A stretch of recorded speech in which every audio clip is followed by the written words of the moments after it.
Hey, and welcome, gurus, to this lesson, Configure Traffic Manager Routing. I'm Chase, your Azure Training Architect here at A Cloud Guru, a Pluralsight company, and it's in this lesson that we're going to dive a bit deeper on those Traffic Manager routing methods. First, we're going to start off by describing routing when it comes to Traffic Manager, and then we're going to jump into talking about the types of routing methods available to us via Traffic Manager. We'll take a look at an example of a routing method in action, and then we'll wrap up this lesson with some key takeaways. So to get started describing routing with Traffic Manager, what we're doing is we're routing network traffic to Azure Traffic Manager endpoints. Via a local DNS server, we might make a request for a specific website, and it's going to go to Traffic Manager. Whether or not we have a vanity domain in place, it will go to Traffic Manager, and then it's going to return the public IP address or public DNS of that resource, and it's going to send us directly to that resource itself rather than going through Traffic Manager. And these can be endpoints inside of Azure, external endpoints, or nested endpoints. Now that we've quickly reviewed how routing works when it comes to Azure Traffic Manager, we can talk about the routing methods available to us. For routing methods, we have a few. We have priority-based, where we can set a priority for our endpoints, and so that we can prioritize primary endpoints over backup endpoints. We have weighted, where we can distribute traffic according to the weight value that we set with our endpoints. We have the performance-based, where we can send traffic closest to the end user. So that endpoint that is closest, maybe they're in the southern central United States, so we would send them to the south central region, assuming there is one inside that region. If not, it's going to send it to the closest possible region. Then we have geographic based, which is going to route traffic based on the geographic location of the client making the request. For example, if they're in Europe, we're going to serve traffic in Europe. If they're in the United States, we'll serve traffic in the United States, and so on. Then we have the multi-value, and this allows us to return multiple endpoint values to service that request.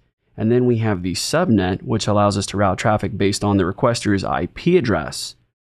Now let's take a look at an example of one of these routing methods in action. So for this example, let's say the routing method that we're using with our Azure Traffic Manager profile is performance-based.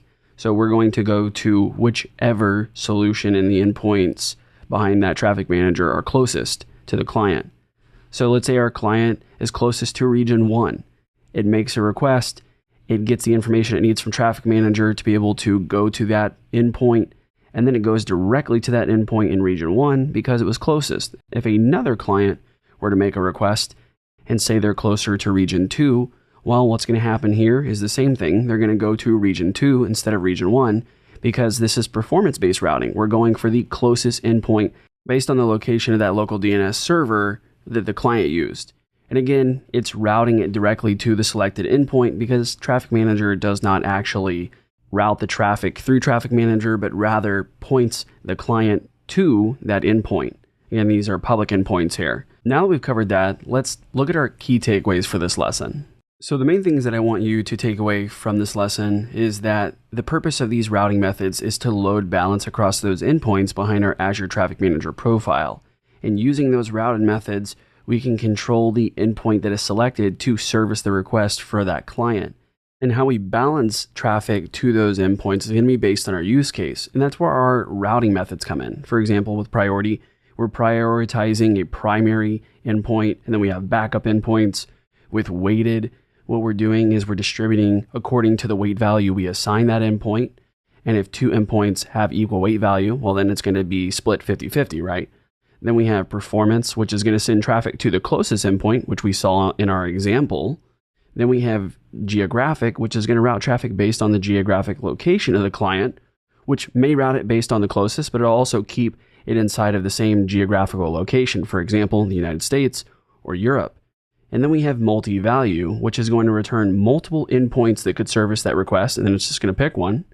And then we have subnet, which is going to route traffic based on the requester's IP address. All right, gurus, that's all my time for now. Thanks so much for joining me in this lesson, and I look forward to seeing you in the next lesson.